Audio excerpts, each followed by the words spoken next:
Reverend Father, Holy Mother Church has you to ordain this man, Deacon Quinto Oloya, our brother, for service as priest. Do you know him to be worthy? After inquiry among the people of Christ and upon recommendation of those concerned with his training, I testify that he has been found worthy.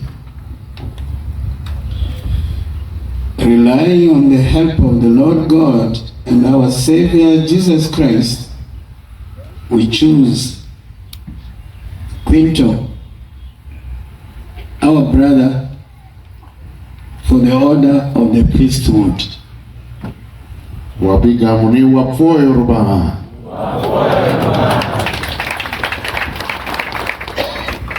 Kakan beno waramagon kijera donga.